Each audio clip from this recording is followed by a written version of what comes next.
Manchester United 1, Fulham 0, the final score. Manchester United are top of the table as we welcome in Stewart Robson, who's in Valencia ahead of the big La Liga kickoff this weekend. We'll hear from Robbo in a moment, but Craig, let's start with you. Not particularly pretty from United, but a win, a good start to the season. A win's a win, the old cliche, a win's a win. Better than... They did start with a win last year against Wolves. It was controversial with the non-penalty call.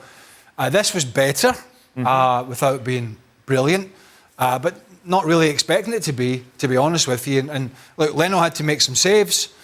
They had a little bit more domination than I've seen them before at home.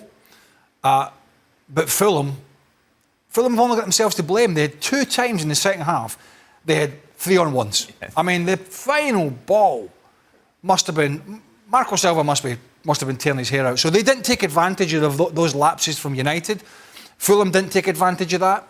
They paid the ultimate price, and I think after the end of last season, about all the talk about Ten Hag, then in the summer with the new signings, at home for your first game, it's not going to be brilliant, but it was a win. Yeah. And that's at least better. We saw De Ligt coming on to get some game time. We saw Zirkzee, I mentioned him, the new signing. But I didn't realise he was such a big lad. He looks a big, strong lad as well. And they obviously need somebody up there to score goals. Rasmus Højlund is injured again. Mason Mount...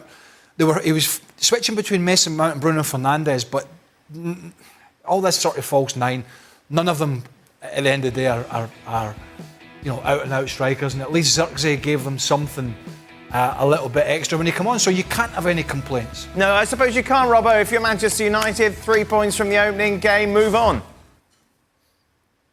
Yeah, they did quite a lot of good things. Some of their one-touch football was good. We saw that pass that Casemiro played when Fernandes should have, as Craig said, lifted it over the goalkeeper. There was some good attacking play where they won the ball back in quite good positions.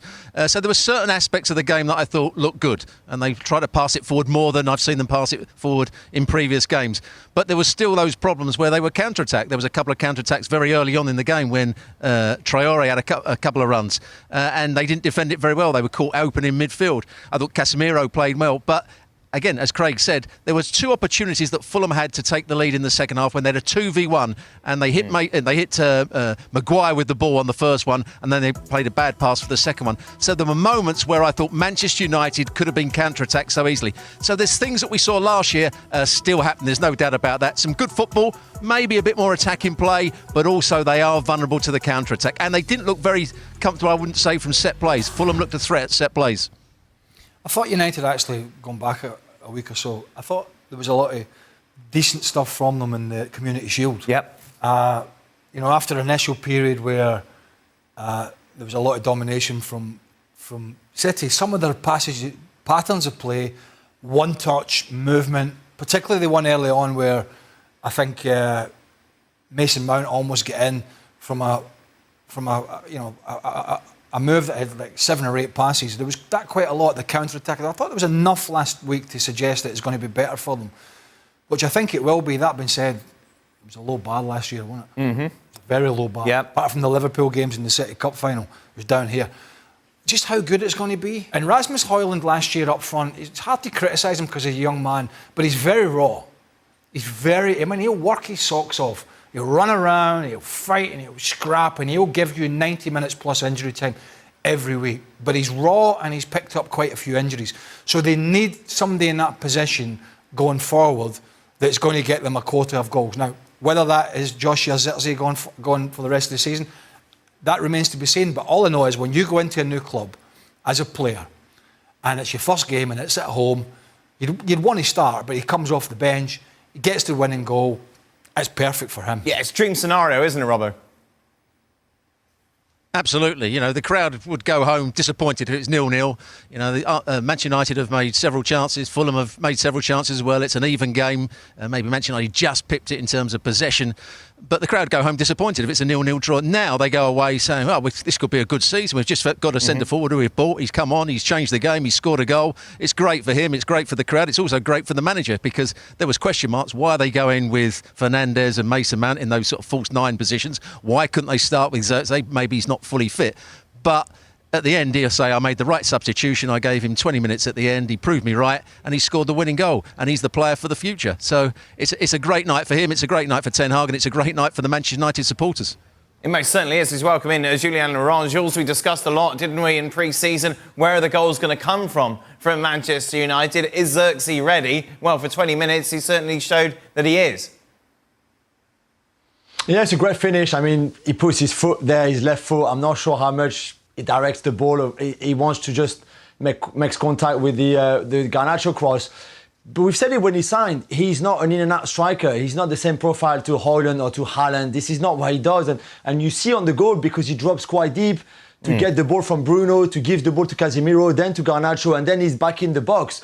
So he's not somebody who's going to stay in the box just to be there to finish the goal, a bit like what we see Højlund or we saw Højlund during last season. It's a different profile. So, and that's why he hasn't really been the most clinical in his career. I think last season with Bologna was his best, and that was just 11 goals in the league, for example. So I don't think he's a 35-goal-a-season striker, but he will bring something different to the game. And I think tonight that helped. There will be other games where maybe Højlund will be better because of his profile, and there's certainly games where Zirkzee will be very useful for this team. We expect Manchester United still to be active, don't we, in the transfer window before it closes at the end of the month, Jules. Tell us more about the possibility of Ugarte making that move from PSG to United. Yeah, it's an interesting one, this one, because United have had 2 offers rejected already, but they were quite a while ago. In the last 3 weeks, it's been a bit more quieter, maybe because if you look at the game tonight, we had a good Casemiro, much better than anything that we saw last season, for example. It's not the Casemiro that we saw at Real Madrid 2-3 years ago, but it's much better than what we saw. It was maybe United, certainly in possession, one of United's best players tonight. The ball for Bruno in the first half is an outstanding ball. He was very, very active in the game, and Kobbie Mainoo next to him. So would you go and spend 65 million or 60 million on Ugarte when Casemiro is in this kind of form? I mean, you need more bodies, that's for sure, especially in that defensive midfield role.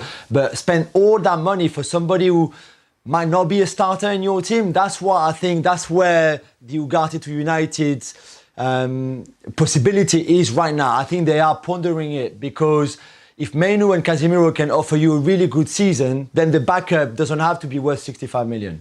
But that's a gamble, isn't it, considering what we saw from Casemiro last season, Craig, because obviously he did well today, but can you really judge him on one game?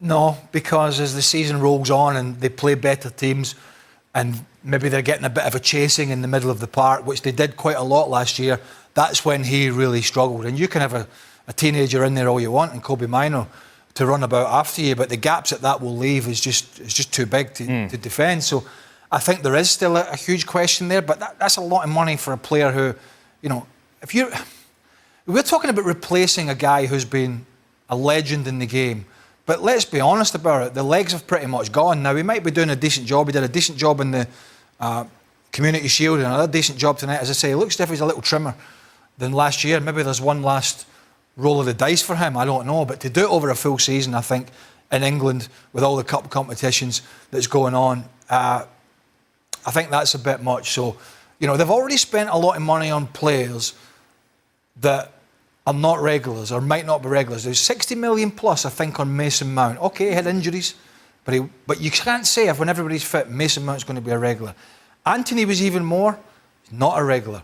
So they have these players that they've spent money on that, when fit, are not guaranteed to be in that first 11. I think they're at a stage now, if you're spending upwards of 50, 60 million, it has to be somebody that's going to come in and make a difference on a weekly basis, because I think they've wasted enough money over the last few years, and that's one of the reasons maybe they're not able to go out and spend what they want. So, no, great for Casemiro at the moment. It's been a good start, but I don't know if he can last the season playing like that. What do you think, Robbo?